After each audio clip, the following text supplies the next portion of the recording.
learners, so this is our first tutorial on Illustrator. This is an absolute beginner's guide on how to use Illustrator and where to start from and what we actually can do with this software. So since we have discussed it before that Illustrator is more about working with shapes, so if I compare Photoshop with Illustrator, Photoshop is more about high quality editing, effects, and working with a lot of graphics. And in case of Illustrator, just like its name, we can create beautiful illustrations, professional logos which are geometrically balanced and symmetrically perfect, and all the vector-based designs. So basically when you're working on Illustrator, everything you gotta work with is shapes. So let's get started. So we have talked about the interface of the software, we gotta know about the layers and how it works. So let's come to the left hand side corner and see what are the function of these tools. Since I'm talking about shapes all along, so let's see how we can create shapes and how we can modify that. Here we have a rectangle tool. If you right click on that, you will get to see we have ellipse tool, polygon tool, star tool, and line segment tool.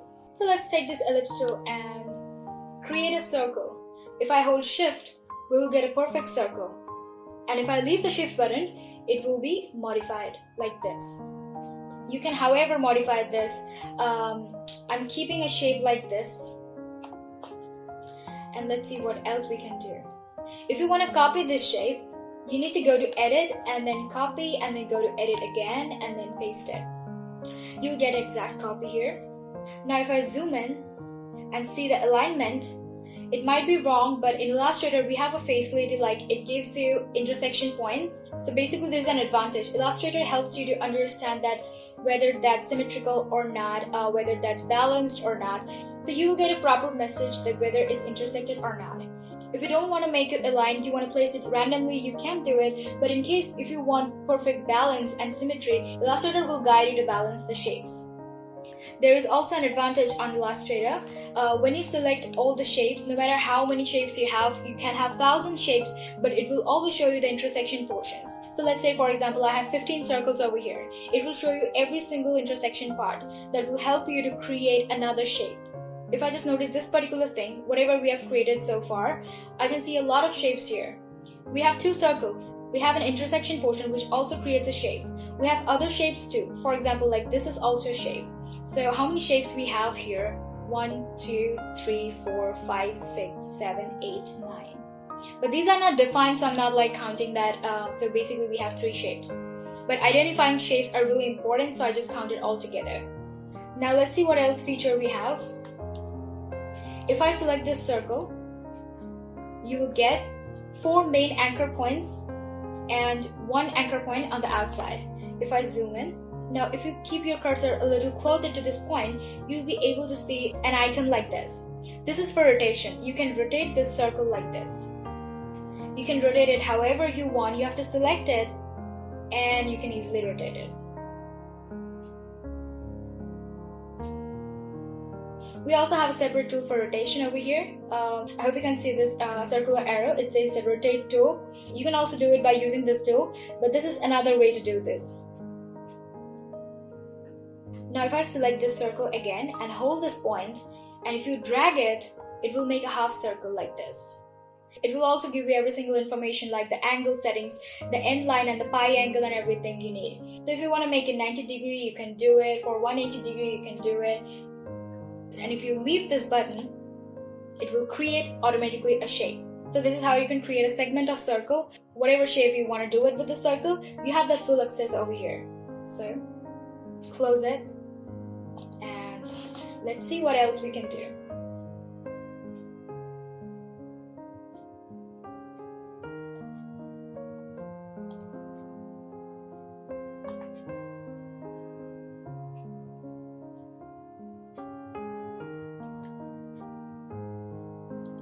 So the next important thing we have, how to fill a shape with color. So for that, you need to come to the tool section again and you will get to see these 2 boxes. It may look a little similar to Photoshop, but we have a little twist here. The front square is for fill color and the background square is not for background color. It's for stroke color. On Illustrator, you cannot change the background from here. For that, you need to go to the properties and adjust the settings. So to fill a shape with color, first you need to select that with move tool and then double click on this fill box. And then you can choose any color you want. For example, if I choose this particular shade and press OK, this shape would be filled with that color. Now if I want this shape to be filled with the same color, I won't be able to do that in the same way. Why? Because once I select this color, the color will be automatically changed to white, because this particular shape is filled with white color. Now if you tell me again I have to go to the fill section and I have to search for blue color over here, I might not be able to get the exact shade because I forgot the position where exactly I placed it. So it's impossible to find out the exact shade what we had before. So in that case, I'm not able to find the exact shade from here. So close it and find this tool here. This is the same tool we had in Photoshop. This is called the eyedropper tool. You just simply have to click this and you have to click on the specific color you want. I need this color on this shape, so I'm gonna click on here and I got the exact same shade. It won't be possible from here until or unless you remember the color code. So that's impossible, so it's better to use the eyedropper tool. Now if you want to make some changes on overall shapes, you can simply select all of them and you can modify that accordingly. So next we have this pen tool. This is the third tool we have on Illustrator. So let's click on this and let's see how it works. The way pen tool works is similar to Photoshop, but what it does is makes a difference. First, you can click and create an anchor point, and then you can make any shape you want. So you can click and drag and make something like that. And in that case, in every step, your shape will be filled with the color you have chosen in the fill box. So if I want to make a shape like this, it will keep filling automatically, so you don't need to fill it again. So in this case, to fill a shape with color which is created by pen tool, you don't need to select or deselect or anything like Photoshop. It will automatically get filled in Illustrator. So it's a plus. So I randomly created a shape that makes a face. So this is how it works.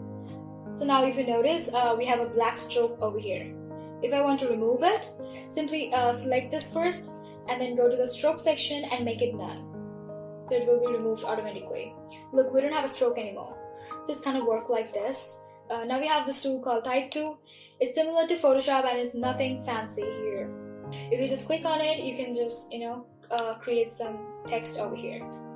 So you can write something if you want, and this is how it goes. So now I'm going to increase the size to see what I wrote. If I want to change the color of it, I can go to here and change the color to probably light blue. So yeah, this is how it works. This particular type tool is very simple and easy to work with, but it has a lot of variations which are really interesting. Right click on this and you will be able to see Type on a Path tool. This is also a type tool, but it works in a different way. This tool will not work in a blank area. You need a path to use it. I have circles and shapes over here. All of them are considered to be a path, except this text. So I can use it over here. Let's see. So this is the fancy thing we did. It already wrapped the entire path with text. So this is called Type on a Path tool. So we have already created something really fancy, and these are the basic tools you need to know in the beginning.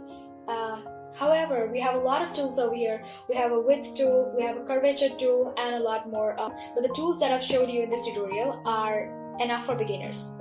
The rest of the tool comes next. Once you get habituated using Illustrator, you can eventually learn a lot about the other tools. So I hope that you got a decent idea of how to use Illustrator.